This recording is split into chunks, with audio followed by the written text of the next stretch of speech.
Simon narrates the journey of his life so far. He's a pretty lucky guy with parents who are madly in love since high school, a good relationship with his sister, and everything they could need. He has two great friends, Lee and Nick, who he's known since kindergarten, and another, Abby, who he met recently, but feels like he's known forever. His life is perfectly normal, just like any high school kids, except for one secret. Leaning back in his chair, Simon watches the gardener in their driveway and can't help but notice his muscles. His father suddenly interrupts, jokingly assuming he's watching inappropriate videos, making Simon feel awkward, not because he was caught, but because his father assumes he's looking at women. His dad tells him to come downstairs for pancakes his sister made. Simon heads downstairs, enjoys some banter with his family, grabs some food, and heads out to his car, catching the gardener's eye. He waves awkwardly and tries to make conversation, but the man can't hear him over a leaf blower.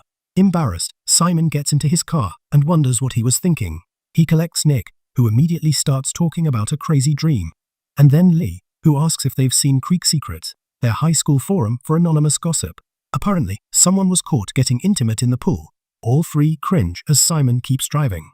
They grab coffees from the drive-thru, with Nick ensuring Abby's order is correct. Simon and Lee exchange a knowing glance. When they pick up Abby, Nick resumes his dream story, and together they analyze it. Abby suggests it might mean he's not seeing something obvious. Simon feels the conversation heading into dangerous territory and cranks up the radio, his secret weighing heavily on his mind. As they arrive at school, they see Ethan, a very effeminate gay kid, being taunted by bullies. Although he snaps back confidently, he's clearly bothered. Simon and his friends feel bad for not helping. Inside, the deputy principal greets everyone, collecting phones as they're not allowed in the building.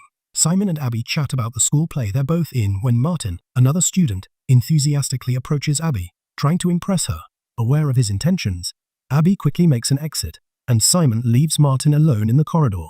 That night, Simon's family has a movie night. His mom suggests an inappropriate movie, and he and his sister protest. Their mom laughs, calling them repressed, and their dad agrees. They're intelligent and liberal, with no hang-ups about what their kids see or do, which embarrasses Simon. The conversation shifts to a character in a series, and Simon's dad jokes that he's sure the character is gay, using the term fruity, although not meant prejudicially. It makes Simon uncomfortable. Later, his dad asks for help with an anniversary project for his mom, which Simon finds terrible and offers suggestions to improve. That night, while doing homework, Simon receives a call from Lee about a new post on Creek Secrets. Someone has anonymously posted that they're gay. Excited that someone feels the same, Simon replies to the email address, creating a burner account and signing off as Jack. The next morning, he's desperate to see if Blue, the poster, has replied. Blue hasn't, and Simon spends the day nervously checking his emails, distracted by the knowledge of another gay kid at school. At lunch, unable to concentrate, Simon leaves to find better signal, but is caught by the deputy principal, who confiscates his phone. Simon tries to get it back, but is told he'll have to wait until after play practice. During practice, the drama teacher is frustrated with the lack of progress, and Simon's constant nervousness annoys Abby. After practice, Simon rushes to get his phone and finds a reply from Blue, asking if he's told anyone about his secret. Simon replies that he hasn't, unsure why he can't tell even his liberal parents. Simon tells Blue about his first girlfriend and the moment he knew he was into guys. He keeps retyping his sign-off, eventually settling on just Jack. As they continue to correspond, Simon feels a deepening connection with Blue, looking for clues to his identity at school. When Bram, a football player, mentions liking Halloween Oreos, Simon begins to suspect him. At a Halloween party, Simon watches Bram closely, but is disappointed when he sees Bram kissing a girl. Simon's friends, unaware of his inner turmoil, continue with their lives. When Martin blackmails Simon, threatening to reveal his secret, Simon reluctantly agrees to help Martin ask Abby out. At the Halloween party, Simon tries to act normally around Bram, but is distracted by Martin's presence. When Nick confides that he likes Abby, Simon panics and invents a fake boyfriend for Abby to keep Nick away, fearing Martin's threat. Despite the turmoil, Simon continues to confide in Blue. They discuss their lives and feelings, and Simon begins to develop romantic feelings for Blue without knowing who he is. When Martin's public confession to Abby fails, Simon feels guilty for giving bad advice and tries to apologize. Over Christmas, Simon's secret is outed on Creek Secrets, and he faces the aftermath.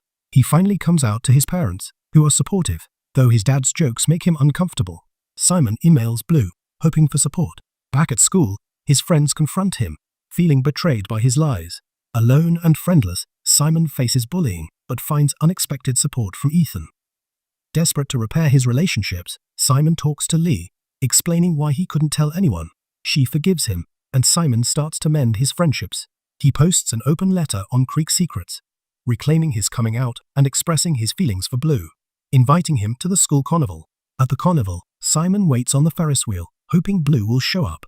Just as he's about to give up, Bram rushes up, revealing he's Blue.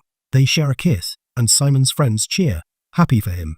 Simon finally feels at peace, having found love and acceptance.